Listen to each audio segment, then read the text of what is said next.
তৃণমূলের গোষ্ঠীদ্বন্দ্বের জেরে অচলাবস্থা শুরু হয়েছে তৃণমূল পরিচালিত পঞ্চায়েতে। এর জেরে থমকে রয়েছে পঞ্চায়েতের একাধিক উন্নয়নমূলক কাজ। এবার পঞ্চায়েত সচল করতে ও কাজ থমকে থাকার কারণ সাধারণ মানুষকে জানাতে প্রধানের নির্দেশে গ্রামে গ্রামে শুরু হলো মাইকিং করে সাধারণ মানুষকে জানানো হচ্ছে দীর্ঘদিন পঞ্চায়েতের একাধিক সদস্য পঞ্চায়েতে না যাওয়ার জন্য থমকে রয়েছে এলাকার সমস্ত উন্নয়নের কাজ। তার জন্য প্রধান কোনোভাবেই দায়ী থাকবে না। পাশাপাশি মাইকিং করে একটি সাধারণ সভাও ডাকা হয়েছে পঞ্চায়েতে। যদিও অভিযোগ অস্বীকার করে পাল্টা তাদের কাজ করতে না দেওয়ার অভিযোগ তুলেছেন তৃণমূলের অপর গোষ্ঠীর সদস্যরা। যদিও এই ঘটনা নতুন করে সামনে আসার পর থেকেই ব্যাপক শোরগোল পড়েছে গোঘাট 2 নম্বর ব্লকের কুমারগঞ্জ এলাকায়। এ নিয়ে শুরু হয়েছে রাজনৈতিক তরজাও। জানা গেছে গোঘাটের কুমারগঞ্জ পঞ্চায়েতের মোট 14 জন সদস্য, তার মধ্যে বিজেপি 4 জন, সিপিআইএম ও নির্দল 2 জন করে রয়েছেন। বাকি 6 জন সদস্য রয়েছে তৃণমূলের। নির্বাচনের পর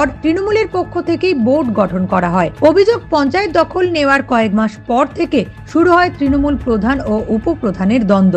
একে অপরের বিরুদ্ধে কাজের সহযোগিতা না করার অভিযোগ তোলা হয়।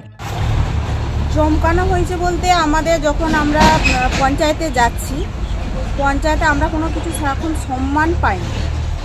পঞ্চায়েতে সম্মান পাইনি। কিছুদিন আমরা যাচ্ছিলাম, আজ 1.5 বছর হচ্ছে। 1.5 বছর হচ্ছে পঞ্চায়েতে যাচ্ছি, কিন্তু কোনো আমাদেরকে একটা প্রধান একটা সম্মান আমাদেরকে দেয়নি। সম্মান দেয়নি। আমাদের কাজ, আমাদের এই এই বর্ষাকালের সময়, বান বন্যার সময় কত তিরপল এলো, মানুষের কত খাদ্য অনুদান এলো। হ্যাঁ, আমরা একটা কিছু জানি, চাল, তারপরে ডাল, তারপরেতে আরও সামগ্রিক যা সমস্ত জিনিসপত্র সরকার থেকে আমাদেরকে একটা কোনো কিছু শোনায়নি। অথচ আমরা নাম লিস্ট করে পাঠাচ্ছি, সেগুলোকেও বলছে আমি এগুলো বলতে পারবো না, আমি জানবো। তাহলে প্রধান যদি বলতে পারবে না তো কে বলবে? প্রধানকে কাছে যাচ্ছি, আমরা রিপোর্ট দিচ্ছি বলে আমার কাছে তিরপল এসব কত মানুষ আমাদের কাছে আসছে, এসে বলছে দিদি আমার একটা ঘরটা ভেঙে গেছে, একটু তিরপল আমাকে দিন, সাহায্য করুন। তাহলে আমরা যে সেখানে প্রধানকে জানাচ্ছি, তাহলে প্রধান যদি বলে যে আমি জানি না, আমি করবো না, তাহলে প্রধান সেখানে বসে রয়েছে কি? প্রধান বলছেন আমাদের পঞ্চায়েতের রয়েছেন আমাদের সভাপতি আন্ডারই চলছেন, আর ওর স্বামী সব সময়তেই সেখানেতে গার্ড দিচ্ছেন, ছেলে পুলে নিয়ে যে সেখানেতে পঞ্চায়েতটাকে দখল করে বসে রয়েছে। এরকমভাবে পঞ্চায়েতকে চলছে। তাহলে আমাদের যদি সেখানকে সম্মানটা যদি না দেয়, তাহলে আমরা যে কী করবো? সেই জন্যই আমরা যাচ্ছি না। 2টো মিটিং আমাদের রেখেছিল, ক্যান্সেল করেছি বলে সেই জন্যই উনি আজকে এই সব মাইকে অ্যানাউন্স করে মানুষকে খেপি তুলি। সাথে আমরা তো সাধারণ মানুষকে তো সই করে দিচ্ছি, যাতে আমরা পঞ্চায়েতে সেখানেতে সমস্ত আমাদের কার্যকরী যেন ঠিকঠাক হয়। হ্যাঁ, সেখানে মানুষকে সবকিছু গ্রাহ্য করছিল, এ কদিন ওরা করছে না। গোষ্ঠী দ্বন্দ্ব চলছে, গোষ্ঠী থেকে দ্বন্দ্ব করছে, আমরা বড়, আমরা করব, আমাদের এইসব মেম্বার দিকে নিয়ে আমরা কোনো কিছু কাজ করব না, আমরা নিজেরা করব। হ্যাঁ, আমরা তো জানিয়েছিলাম এরকম, আমরা বললাম যে আমাদের এত গ্রামে, আমাদের গ্রামেই অন্তত আবার যাচ্ছে, সেটা আমরা মেম্বাররা জানছি না। মেম্বাররা যে একটা আমরা গ্রাম থেকে দিলাম, আমরা গ্রাম থেকে আমাদেরকে মানুষরা ভোট দিল, গ্রামের মানুষের পাশে দাঁড়াবো, যখন তাদের বাড়িতে যে সমস্ত কিছু দায় বিপদের সময় তাদের দাঁড়াচ্ছি, দাঁড়িয়ে যখন পাঠাচ্ছি, সেই জিনিসগুলো যদি না আসে, তাহলে আমাদের সেখানে কিছু ভ্যালু, তাহলে আমরা কি থাকবো সেখানে? কি হ্যাঁ, আমরা তো কোনো কিছু আমাদের ভ্যালু তাহলে থাকছে না সেখানে। আমরা যে একটা পঞ্চায়েতে দাঁড়িয়েছি, সেই পঞ্চায়েত মেম্বার হয়ে, সেখানে আমাদেরকে যদি না কোনো কিছু একটা ভ্যালু দেয়, তাহলে আমরা সেখানে কি করবো? সেখানে যে আজকে এত আমাদের এই মিটিংয়ে ডেকেছিল, আমরা মিটিংয়ে যাই না বলি, সেই জন্যই আজকে মাইকে আউজ করে আজকে এই প্রচারগুলোকে করতে ওরা করেছে, গাজজোর দেখা। পঞ্চায়েতের প্রধান আলপনা রায়ের অভিযোগ, দীর্ঘদিন ধরে পঞ্চায়েতে আসছেন না বিরোধী সদস্য সহ তৃণমূলের বেশ কয়েকজন সদস্য, যার জেরে এলাকায় উন্নয়নের কাজ থমকে রয়েছে। যারা তৃণমূল সদস্য বলে দাবি করছেন, তারা তৃণমূলের কেউ হতে পারেন না। শুনুন, আমি আর একটাই বক্তব্য, যে আমার সাধারণ যে মেম্বাররা ধরুন, তারা আমার কোনো জায়গায় মিটিংয়ে আসছে না, বা আমার নতুন বছরের আগে যে আমার যে কাজ হবে, সেই উন্নয়নের কাজ ওনারা জেলা মিটিং না আসার জন্য আমি উন্নয়নের কাজ করতে পারছি না।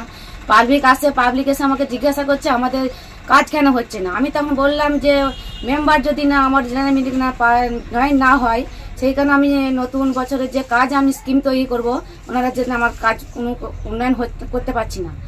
সেই কারণে আমি প্রচার করেছি যে আমার যেন জেনারেল মিটিংয়ে ওরা উপস্থিত হোক, বা আমার উন্নয়নের কাজ চালু হয়। আমি সেই কারণে আমি প্রচার করেছি। যদিও ওই পঞ্চায়েতের উপপ্রধান বিশ্বজিৎ রায় সহ অন্যান্য তৃণমূলের বিক্ষুব্ধ সদস্যদের পাল্টা দাবি, আমাদের পঞ্চায়েতে কাজ করতে দেওয়া হয় না। তৃণমূলের অঞ্চল সভাপতির নির্দেশে পঞ্চায়েত চলে, পুরোপুরি অরাজকতা চলছে। আমরা অনেকবার প্রধান আমাদের মিটিং ডেকেছিল, জেনারেল মিটিং ডেকেছিল, আমরা গেছনু। যার পরিপ্রেক্ষিতে প্রধান আমরা যেগুলো ঠিকঠাক বসে জেনারেল মিটিংয়ে ঠিক হয়, তারপরেতেই দেখা যায় যে অন্য জায়গায় উন্নয়ন হচ্ছে, আমাদের গ্রামে কোনো উন্নয়ন হয়নি। সেই জন্যে আমরা অনেকবার প্রধানকে বলেছি, প্রধান আমাদের কথা শোনে না। তিরপল বলুন, ধান বীজ বলুন, জব কার্ডের নাম এলে, গোঠারি এলে বা কোনো আবাস যোজনার যে বাড়ির লিস্ট এলো, আমরা চাইলে বলবে যে দেওয়া যাবে না। এবং তিরপল এলো 100টা, আমাদের সঙ্গে কোনো আলোচনা নাই। কেন আলোচনা করেনি? কেন আলোচনা করেনি? অঞ্চল সভাপতির নির্দেশে চলে প্রধান। আমাদের মোট তৃণমূলের কোনো মেম্বারদেরকে ওরা চোখে দেখেনি, আমরা সেই জন্য আমরা উন্নয়ন করতে পারিনি। আপনি তো গ্রাম পঞ্চায়েত উপপ্রধান, এই মাইক্রো প্রচার হয়েছে, কি বলবেন? মাইক্রো প্রচারও হয়েছে, এটা যে প্রধান সাহেব করেছেন নিজের প্যাডেতে, এটাতে আমাদের গ্রামের মানে অঞ্চলের খুবই উন্নয়নে ক্ষতি হয়ে গেল। সাধারণ মানুষ প্রশ্ন করছে যে এইভাবে মানে একটা প্রধান যে কাজটা করলেন আমাদের দলের তরফ থেকে, এটা খুবই খারাপ কাজ করলেন। এবং আমাদেরকে নিয়ে যদি এটার একটা যদি মীমাংসা মানে একটা যে যার জন্য অনুরোধ করতো, সেটা না একটা বিষয় দেখা। ভিডিওকে আমরা জানাইছিল, জানানোর পর আমরা যখন অঞ্চলে যাই, প্রধান বলে যে ভিডিও আমাদের সামনে কাগজ ছিঁড়ে ফেলে দেয়। আমরা যে অভিযোগ টুকটাক করেছিল ব্যাপার নিয়ে, সেসব অভিযোগ ছিঁড়ে ফেলে দেয় ভিডিও স্যার। আমরা জয়েন্ট ভিডিওকে বলবে যে প্রধানের নির্দেশেই চলতে হবে, এরকম অঞ্চল সভাপতির নির্দেশেই চলতে হবে। যদিও অঞ্চল তৃণমূল সভাপতি সদরুদ্দোজা তার বিরুদ্ধে ওঠা অভিযোগ অস্বীকার করার পাশাপাশি তিনি বলেন, পঞ্চায়েতের কোনো মিটিংয়ে সদস্য যান না, তাহলে কাজ কিভাবে চলবে? কুমারগঞ্জ পঞ্চায়েতে যেসব নির্বাচিত সদস্য আছে, তারা কুমারগঞ্জ পঞ্চায়েতের জেনারেল মিটিং বা কমিটির যেসব মিটিংগুলো আছে, সেই মিটিংয়ে উপস্থিত হচ্ছে না। এই জন্য কুমারগঞ্জ পঞ্চায়েতের উন্নয়নের যে কাজকর্ম, সেই কাজকর্মগুলো থেমে যাচ্ছে, উন্নয়ন ঠিকমতো করা যাচ্ছে না। ওদেরকে পঞ্চায়েত তার নিয়ম অনুসারে 7 দিন আগে যে চিঠি পাঠানোর দরকার, তাদের বাড়িতে চিঠি পাঠিয়ে তাদের সই করিয়ে নিয়ে আসে। তার একটা ডকুমেন্টস আমাদের পঞ্চায়েতেও আছে, আপনারা গিয়ে সেটা দেখতে পারবেন। এখন পঞ্চায়েতের উন্নয়নের কাজকর্ম পঞ্চায়েতে বসেই সিদ্ধান্ত হয়, মিটিংই পাস হয়, সেই মিটিং থেকেই সিদ্ধান্তগুলো হয়। এবার সেই মিটিংয়ে সিদ্ধান্ত যারা করে, তারা যদি আবার বলে যে আমাদেরকে কোনো গুরুত্ব দেওয়া হচ্ছে না, তাদের কিভাবে গুরুত্ব দিতে হবে আমি জানি না। তাদের গুরুত্বটা কিভাবে দেবে? তারা মিটিংয়ে এসে সিদ্ধান্ত করছে কি উন্নয়ন হবে, কি হবে না, কোন জায়গায় কি করা যায়, কোন জায়গায় কি করা যায় না। তারপরেও তারা যদি বলে তাদেরকে তাদের কি আমাদের কোনো গুরুত্ব দেওয়া হচ্ছে না, তাহলে গুরুত্বটা কিভাবে দিতে হবে সেটা কুমারগঞ্জ পঞ্চায়েতের প্রধানের পক্ষে বোঝা সম্ভব হচ্ছে না। তা আপনাদের কাছে বা জনসাধারণের কাছে আবেদন করব, কি হলে তাদের গুরুত্ব পায় সেটা যেন তারা লিখিতভাবে কুমারগঞ্জ পঞ্চায়েতে জানাক, যে আমাদের এইটা হলে লিখিতভাবে। নিউজ আজ বাংলা, গোঘাট। যদিও এ বিষয়ে গোঘাট 2 নম্বর ব্লকের তৃণমূল ব্লক সভাপতি সৌমেন দিগার বলেন, এই ধরনের ঘটনা আপনাদের মুখে শুনলাম। বিষয়টা আপনার মুখ থেকে শুনলাম।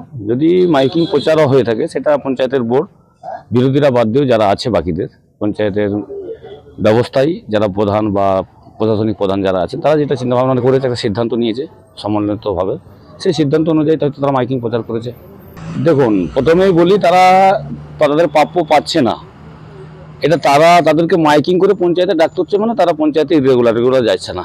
স্বাভাবিকভাবে তাদের যে দাবি দেওয়া, সেটা তো পঞ্চায়েতকে না গেলে কীভাবে কাউকে কি তার ঘরে পৌঁছে দিতে পারবে? সেটা সম্ভব না। আর পঞ্চায়েত কারো ব্যক্তিগত কারো দ্বারা পরিচালিত বলতে ঠিক আমি বুঝলাম না। পঞ্চায়েতটা পরিচালিত হয় প্রধান সাহেব বা প্রধান ম্যাডাম যারা থাকেন না কেন, তাদের দ্বারা পঞ্চায়েত পরিচালিত হয়, বা সেখানে প্রশাসনিক পদে সেক্রেটারি সাহেব যারা থাকে তাদের দ্বারা পরিচালিত হয়। তো এখানে কারো ব্যক্তি দ্বারা পঞ্চায়েত পরিচালিত হচ্ছে, এটা সর্বৈবই ঠিক যুক্তিকার্য কথা নয়। তো যদি প্রধান মনে করে কারো কাছ থেকে যুক্তি পরামর্শ নিতে পারে, দিতেই পারেন, সেটা তার ব্যক্তিগত সিদ্ধান্ত বা ব্যাপার। অন্যদিকে এই ঘটনায় আক্রমণ করতে ছাড়েনি বিজেপি। এই বিষয়ে গোঘাটের বিজেপি নেত্রী দোলন দাস কি বললেন শুনে নেব। লজ্জা, পশ্চিম বাংলার লজ্জা, মমতা ব্যানার্জির লজ্জা। মমতা ব্যানার্জি বললেন না পশ্চিম বাংলাকে উনি বাংলা নিজের মেয়েকেই চাই, এমন মেয়েকে পশ্চিম বাংলায় নিয়ে এসছে যেখানে তার ভাইয়েরা নিজেদের মধ্যে লড়াই করতে গিয়ে বিরোধী দলের দিকে তীর ছুঁড়ে আজকে গোটা দেশে জনরোষ সৃষ্টি করছে। প্রশাসন চোখ বুজে আছেন কেন? প্রশাসনের তো এই সময় অবিলম্বে ওনাদেরকে অ্যারেস্ট করা উচিত। জনরোষ সৃষ্টি করা কারোর কর্তব্য নয়, এটা কোনো মানুষের পর্যায়ে পড়েন না। ওনারা আমাদের মেম্বারদের ওখানে কোনো রকমভাবে কোনো কাজ করতে দেন না। বারবার লিখিত জানানো হয়েছে পঞ্চায়েত প্রধানকে, বিডিওকে, কিন্তু বিডিও আর পঞ্চায়েত প্রধান নাকে সর্ষের তেল দিয়ে ঘুমাচ্ছেন, ওনারা এখন দেখতে পাচ্ছেন না। তাই আমাদের পঞ্চায়েত মেম্বারদের যে এলাকা থেকে তারা জিতেছে, যেই বুথ থেকে জিতেছে, সেই বুথে কোনো কাজ করতে দেওয়া হচ্ছে না। তাই তারা মিটিং অ্যাটেন্ড করেনি, আগামী দিনেও মিটিং অ্যাটেন্ড করবে না। মিটিং অ্যাটেন্ড করে ওনাদেরকে সক্রিয় করে দিয়েছে লুটেপুটে খাওয়ার জন্য। যেটা করেছে আমার পঞ্চায়েত মেম্বাররা সঠিক করেছেন, ওনাদের সিদ্ধান্তকে আমি সহমত জানাই এবং যারা জনরোষের সৃষ্টি করছে তাদেরকে অবিলম্বে অ্যারেস্ট করার জন্য পুলিশ প্রশাসনকে আগ্রহ প্রকাশ করব।